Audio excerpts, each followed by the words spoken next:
Alors, bonjour, je Dimitri Barbulescu, je patron du Beniz. J'ai 53 ans et voilà. Donc vous êtes le patron du Bénis depuis combien de temps? Ça va faire maintenant 5 mois. Je travaillais avant dans garage en Roumanie, d'où je viens, et j'ai eu l'opportunité de venir travailler ici et j'ai accepté. Très bien. Bon, pour remettre un petit peu dans le contexte sur ce qui s'est passé, je vous interviewe aujourd'hui pour quelque chose qui a été diffusé sur le Weasel News il y a pas longtemps, à savoir l'interview d'un de vos ex-employés qui s'était plaint, selon lui, d'un licenciement abusif. Parce que du jour au lendemain, il s'est retrouvé sans son badge d'employé, retiré de tous les groupes de conversation. Selon lui, sans aucun message, sans aucun préavis, sans rien, directement, il s'est retrouvé quasiment à la rue du jour au lendemain. Cet homme est donc venu vers moi et il m'a demandé une interview, j'ai accepté. Et au terme de cette interview, il vous a même donné il vous a donné une menace qui, si vous ne répondiez pas à ces deux questions sous une semaine, il allait révéler des choses sur votre passé. Alors, je vais vous poser une première question. Quelle a été votre réaction quand vous avez vu cette chose passer à la télévision? Alors, bah moi, j'avoue, j'ai été étonné de voir ça à la télévision parce que bah, Bao n'est pas venu vers moi, en fait, pour tout d'abord demander les raisons. Les raisons, en fait, il y a eu un peu quiproquo avec, parce que c'était Willy, que vous avez croisé juste avant, qui lui a remis sa prime de sortie, enfin de fin de période d'essai, et parce que j'étais pas là. Et donc, Willy n'a pas compris qu'il devait bien lui expliquer qu'il était viré. Bon, après ça, c'est mon faute, parce que normalement, c'est à moi de s'occuper de ça. Et donc voilà, mais j'ai été étonné, pour répondre à votre question, j'ai été étonné de voir que Bao passe directement par la télé pour s'exprimer et n'est pas passé par moi. Je vois parfaitement. Il a d'ailleurs dit pendant l'interview qu'il ne vous avait pas contacté. Et c'est pour ça que Oui, pendant celle-ci, je lui ai proposé d'aller directement au pénis éclaircir l'affaire parce que j'ai trouvé ça très étrange qu'il vienne vers moi directement. oui, oui. Oui, j'ai vu dans l'interview. Donc du coup, quelles ont été les véritables raisons qui ont fait que cette personne a été renvoyée? Alors, déjà, il faut savoir, c'est pas vraiment un renvoi. En fait, c'est une période d'essai. Et donc, c'est rupture période d'essai. Bon, D'accord. ça a été expliqué, mais je pense, vous savez, des fois, les gens sont un peu emballés quand ils se font recruter et ils comprennent pas vraiment le système période d'essai.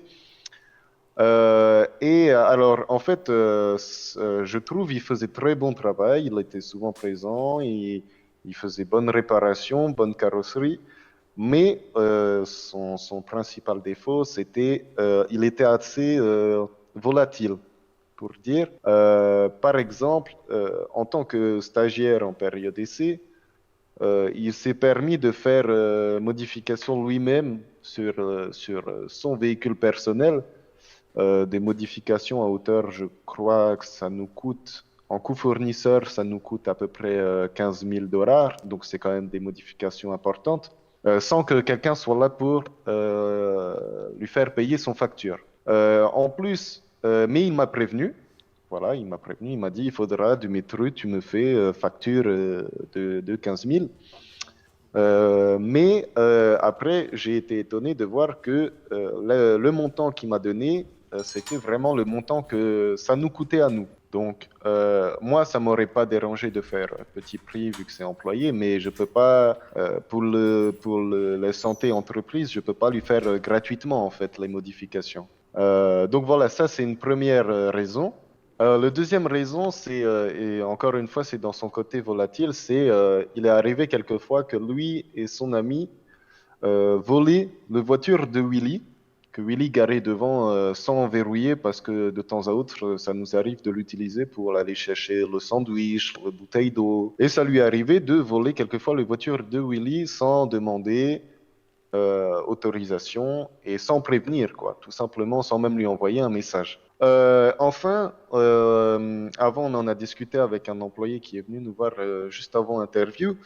On a eu quelques problèmes dans le trésorerie entreprise qui faisait que le soir, avant d'aller faire le gros dodo pour moi, je avais 100 000 dollars dans dans le compte entreprise. Et quand j'avais fini le gros dodo, je buvais le café, le déjeuner, je faisais les œufs, je venais travailler ici et je voyais, il y avait 0 dollar ou alors 400 dollars, 600 dollars, enfin, etc.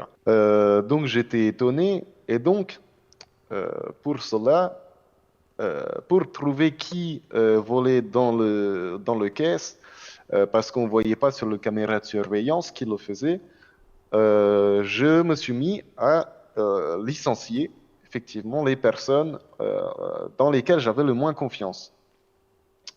Je dis pas c'est Bao, mais je dis quand je vais avoir viré Bao, je puis avoir les trous dans le caisse. Donc après, est-ce que c'est coïncidence? Est-ce que c'était lui qui, par exemple, eh ben, peut-être volé des pièces de fournisseurs, des pièces de carrosserie? Je ne sais pas, ça je ne peux pas dire, je ne l'accuse pas directement, je ne peux pas savoir si c'est lui ou autre, mais ça s'est arrêté quand je vais avoir licencié lui. Très bien. Est-ce que vous avez pensé peut-être à prévenir la police pour ces vols? Parce qu'on parle quand même de sacrées sommes. Eh ben oui, j'ai prévenu le police. Mais le problème, c'est que on ne voit vraiment rien sur caméra surveillance. On ne Très voit bien. personne. En fait, j'ai un coffre dans ce bâtiment et on ne voit personne y aller.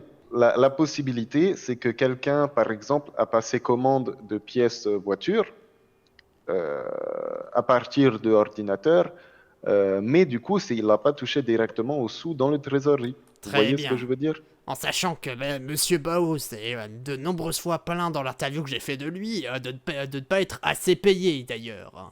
Alors oui, ça venait. Vous voyez, moi, je suis pas directeur de Bénis, je suis franchisé. Vous voyez le terme que j'utilise ou pas?